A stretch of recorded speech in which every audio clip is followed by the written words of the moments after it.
Comment développer la confiance en soi quand on est hypersensible? C'est ce qu'on va voir dans cette vidéo. Alors pourquoi est-ce que c'est spécifique aux hypersensibles, cette difficulté de confiance en soi? Bien sûr, on le sait, hein, ça s'étend à tout le monde. La question n'est pas là. Mais il y a une particularité quand on est hypersensible. Pourquoi? Eh bien parce que quand on est hypersensible, très souvent, on perçoit le monde différemment. Alors pour ceux qui ne le savent pas, l'hypersensibilité, c'est le fait de tout vivre de manière hyper amplifiée. On va avoir des émotions hyper amplifiées, on va avoir aussi nos 5 sens qui vont nous donner des informations beaucoup plus amplifiées que la norme. Ce qui veut dire qu'on va capter le monde différemment, avec plus d'intensité et plus d'amplitude. Bon, ceci étant dit, qu'est-ce qui fait que ça entache la confiance en soi? On pourrait dire que c'est paradoxal, puisque quand on perçoit mieux le monde, on pourrait avoir plus confiance dans sa perception du monde et donc se sentir plus à l'aise dans le monde. Or, il n'en est rien. Pour une raison très simple, c'est que, eh bien, ça reste un comportement ou des aptitudes marginales. Donc, ça veut dire que on se sent en décalage vis-à-vis des autres, vis-à-vis du monde et vis-à-vis de la société. Et la notion de confiance en soi dépend principalement de la manière dont on a grandi dans nos relations sociales. Or, il se trouve que les personnes hypersensibles captent une partie du monde, captent même d'ailleurs ce que les gens veulent cacher derrière leur personnalité. Et ça pose une vraie difficulté parce que, en tant qu'hypersensible, on perçoit les autres au-delà de ce qu'ils montrent et cette perception, on lui fait confiance. Mais le problème, c'est que cette perception va nous donner des informations que les gens préféreraient dissimuler.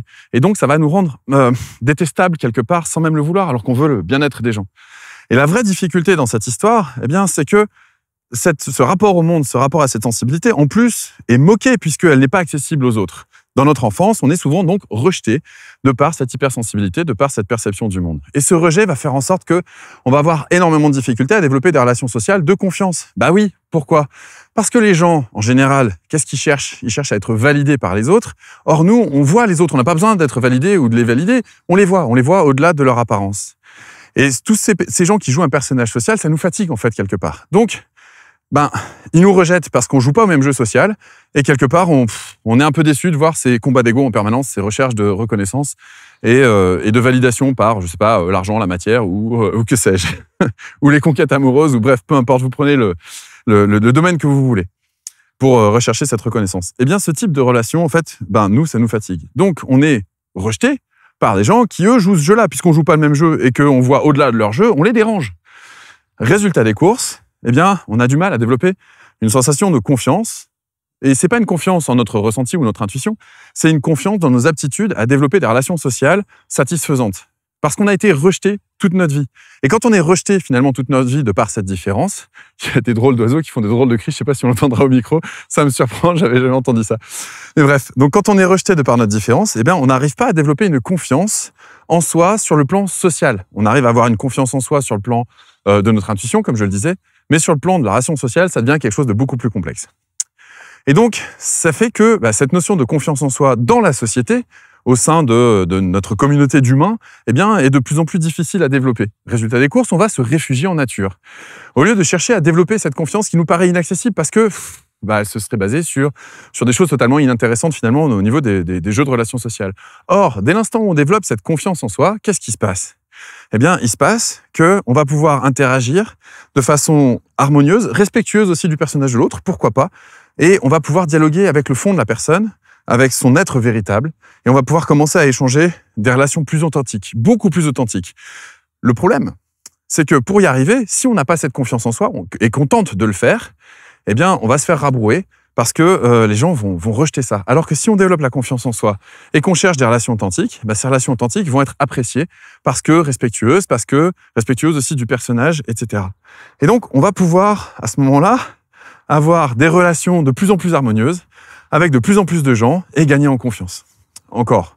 Et en harmonie, en relation. Et ça, c'est ça l'objectif de développer la confiance en soi. Alors, comment les gens font-ils pour chercher à développer leur confiance en eux, en général? Ils cherchent à se rassurer, mais à se rassurer par rapport à qui ils sont. Le truc, c'est que qui ils sont, c'est quoi? C'est leur personnage? Ou c'est qui ils sont vraiment en tant qu'être? Quand on a été rejeté toute son enfance, ou pendant tout son parcours de vie, c'est difficile d'utiliser le jeu de miroir de l'autre, dont on a besoin pour se situer. Nous sommes des êtres sociaux. Sans l'autre, on n'existe pas. L'autre nous renvoie une image de nous-mêmes et nous permet de nous situer, nous permet aussi de voir qu'on a évolué. Quand on a des amis de longue date, c'est quelque chose qui fonctionne. Donc, le rapport à l'autre est essentiel. La question à se poser, c'est comment est-ce qu'on va faire habituellement pour développer la confiance en soi dans le rapport à l'autre, sachant que l'autre, par défaut, nous rejette?